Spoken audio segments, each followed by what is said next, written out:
Now we have some more breaking news coming in. This is with regards to a remark made by President Joe Biden, who has now launched a new mission to convince Americans they should spend billions more on supporting Israel and Ukraine in their wars, arguing that only the US's involvement can prevent global chaos. Biden has said that, and I quote, American leadership is what holds the world together. And America's alliances are what keeps us safe. American values are what makes us a partner that other nations want to work with. To put all of that at risk, if we walk away from Ukraine and turn our backs on Israel, it's just not worth it. This is what President Biden has exactly said. Take a look. American leadership is what holds the world together. American alliances are what keep us, America, safe. American values are what make us a partner that other nations want to work with. To put all that at risk, if we walk away from Ukraine, if we turn our backs on Israel, it's just not worth it. That's why tomorrow I'm going to send to Congress an urgent budget request to fund America's national security needs, to support our critical partners, including Israel and Ukraine. It's a smart investment that's going to pay dividends for American security for generations. Help us keep American troops out of harm's way. Help us build a world that is safer, more peaceful, more prosperous for our children and grandchildren.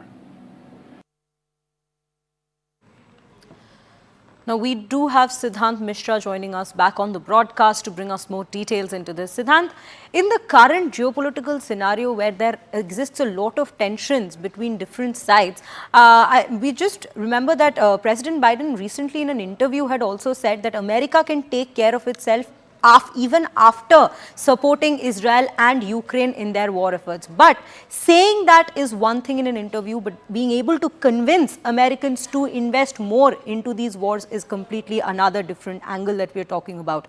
How are we looking at this and what repercussions this may have? Well, yes, look, American taxpayers do ask for the money being spent in the wars. And in fact, from last 20 years, there has been a history of America fighting one or the other war in Central Asia, in West Asia. And this is one reason that it's very important that that President takes his own people in faith and perhaps convince them that why America is fighting war with Russia, why America is getting involved in what is happening in West Asia, because situation is dynamic right now. Perhaps this can become a larger regional conflict, and if it becomes, then America, willingly or unwillingly, has to be a part of it, or perhaps to choose one side. Yeah, America has already chosen a side, but to be more active in West Asia on ground. And this is a reason that Joe Biden, while speaking, is also perhaps trying to take his people on board, win their trust, because he wants to explain it to his people. This was perhaps more for the domestic audience, that it's American values which has kept the world peacefully. It is America which has to, he made a lot of statements where he said that American values are what makes us a partner that other nations want to work with us. To pull off that at risk, if we walk away from Ukraine and turn our backs on Israel, it's just not worth it. So it's very important at this point in time for him and his government to win people's trust. And America has already clarified and perhaps has shown that how America is backing Israel. So it also gives out a sense that America is preparing for any sort of a situation in West Asia, because given the evolving situation in West Asia, it looks like there is not going to be a ceasefire anytime soon. So if there's not going to be a ceasefire, we can expect this to become a larger regional conflict. And if it becomes, then America has to play an active role, perhaps in what form, I won't be able to comment right now.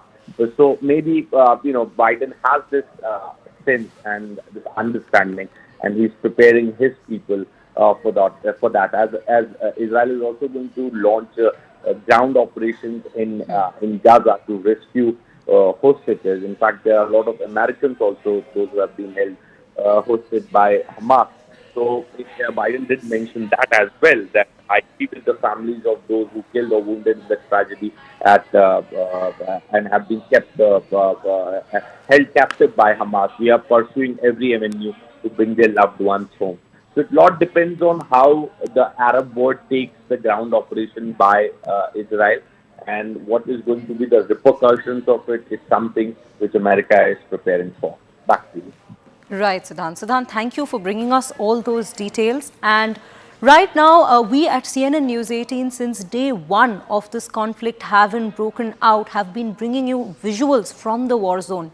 Now, remember, as we bring you these visuals, this is the state right now in the particular Gaza area as Israel-Hamas war continues to intensify with each passing day. The level of destruction is only going higher and higher in the area. As you can see, all we have here is rubble left, and what it used to be before are residential buildings. These are all residential buildings that have been razed to the ground after airstrikes that have intensely and relentlessly taken place in this area. And next up, we have constantly also been showing you the plight of the civilians in this particular area. As we speak of civilians, this is a particular camp. This is the UN-run center where Gazans are now taking shelter, because remember, they have no homes to go back to. Their homes, as we were showing you in the previous visual, have completely been razed to the ground. All that remains there is rubble now, and death and destruction is en masse in this area. As you can see, these are the camps in this particular place, and this is the UN-run center where Gazans are taking shelter currently. Next, we also bring you some more visuals of an explosion that was heard near the Gaza hospital. This was a deadly massacre that had taken place. The kind of mayhem that it had caused has been captured in this visual right here.